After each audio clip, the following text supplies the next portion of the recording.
Todos os jogos da franquia God of War são bem complexos, cheios de mistérios e detalhes que para muitos pode passar despercebido. E no vídeo de hoje eu vou citar 16 curiosidades que você com certeza deixou passar despercebido em God of War 2. Ah, mas paizão, por que God of War 2? Porque esse foi o God of War que eu mais joguei e também é o meu favorito. Como God of War 2 é um jogo antigo já, lá de 2007, deu muito trabalho pegar todas as informações, imagens e etc para fazer esse conteúdo aqui para vocês. Então acho que só esse trabalhão que eu tive já vale o seu like e sua inscrição. Eu ajudo vocês trazendo esses conteúdos e vocês me ajudam com apenas 2 cliques, fechou? E se você quiser saber mais curiosidades de God of War 2 ou até mesmo outros games da saga grega, deixe um comentário que eu sempre leio e respondo a todos. Então agora que você já deixou seu like e já está inscrito aqui no canal, podemos prosseguir. Então vem com o pai!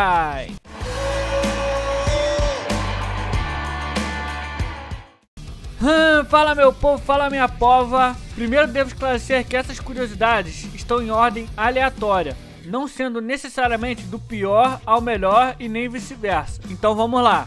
Primeiro, para começar, sobre a referência mais óbvia que tem, é no início de God of War 2. Kratos dá o mesmo salto que ele deu para tentar o suicídio em God of War 1. O legal é que ele dá esse mesmo salto em praticamente todos os jogos. Se não me engano, ele só não faz isso em God of War Chains of Olympus. Em God of War 3, o salto é dado quando Kratos monta o labirinto e ele tem que descer até o submundo para quebrar as correntes que os 3 juízes estão segurando. Em God of War Ghost of Sparta, lá no final do game, logo após Kratos enterrar o seu irmão, Deimos, ele pensa em se jogar do penhasco. E por fim, em God of War 2018, a Santa Mônica perdeu uma grande oportunidade de ter feito essa cena também.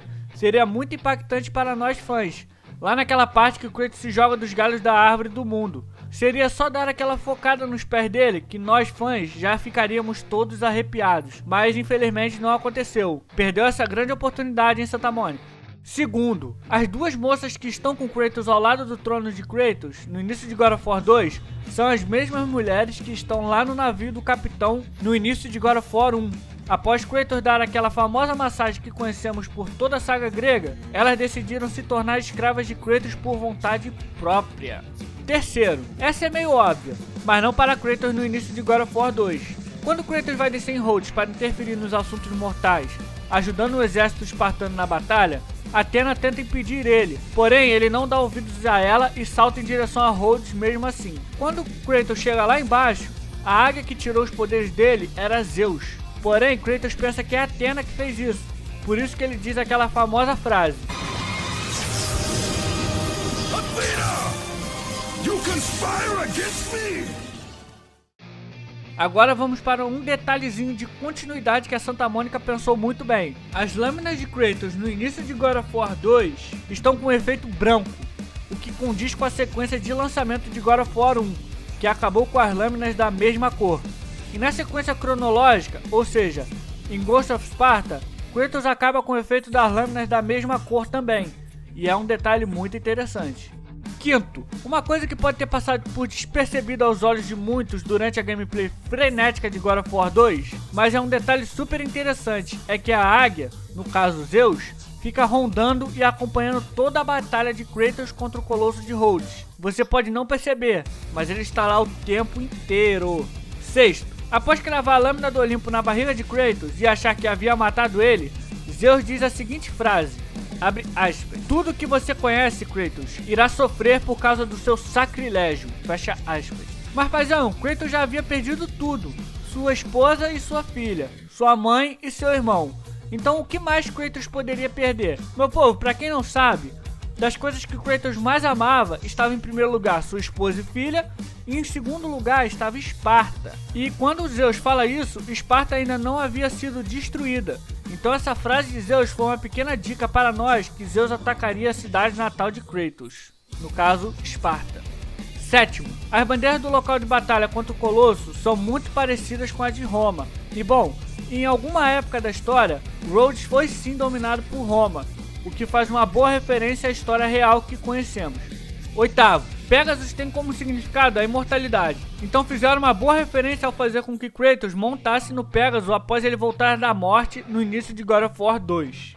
Nono, que Zeus é o irmão mais novo entre a Trindade Divina, Zeus, Hades e Poseidon, todos nós sabemos. Mas o Rei dos Céus usa a aparência de mais velho só para passar um ar de sábio e de experiente. A sua forma original é mais ou menos da forma que vemos ele lutar na guerra contra os Titãs. Até porque Poseidon, que é mais velho que Zeus, e tem aquela aparência que vemos em God of War 3, não teria sentido o Zeus ter sua aparência original como se fosse um velhote cheio de rugas, sendo que ele é mais novo que Poseidon.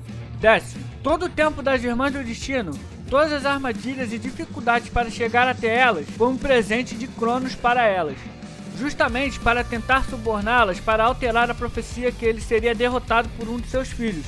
Mas as Irmãs do Destino não quiseram nem saber, aceitaram todos os presentes, porém não alteraram nada e fizeram com que essa profecia se realizasse. 11º. Sabe aquela pedra que retiramos de dentro de Cronos? A Onphalos Stone, que Hephaestus envia Kratos para buscar para fazer aquela arma de choque? Então, na época que Cronos governava o mundo, teve uma profecia que ele seria derrotado e perderia seu trono para um de seus filhos. Então, como a tentativa de suborno das Irmãs do Destino não funcionaram, e ainda na tentativa de evitar que essa profecia se realizasse, Cronos decidiu comer todos os seus filhos. Mas, certo dia, a esposa de Cronos, a Titã Rhea, cansada de perder seus filhos um a um, decidiu dar uma pedra para Cronos engolir ao invés de seu último filho, que no caso seria Zeus.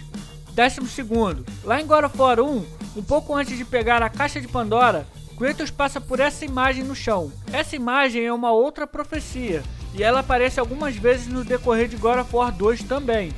Nela dizia o seguinte, abre aspas, um mortal enfrentando Zeus, é uma imagem do futuro, fecha aspas. E como vemos no final de God of War 3, o futuro chegou e o mortal realmente enfrentou Zeus e venceu. 13º. Antes de enfrentar Cerberus e pegar o Velo de Ouro, um cara que estava machucado disse o seguinte para Kratos, abre aspas, Jasão tem o Velo, a chave para o Templo da Medusa, fecha aspas. E eu tenho certeza que muitos não sabem quem é esse tal de Jasão. Jasão era um personagem da mitologia grega e que também buscava o Velo de Ouro. Mas na mitologia de God of War, Jasão se tornou apenas um almoço de Cerberus. 14º. Após matar a Euryale, Kratos tem que resolver um quebra-cabeça das pilastras. E eu aposto que você não percebeu a estátua de Poseidon no cenário. 15º. Esse aqui nem eu sabia e com certeza você também deixou passar despercebido.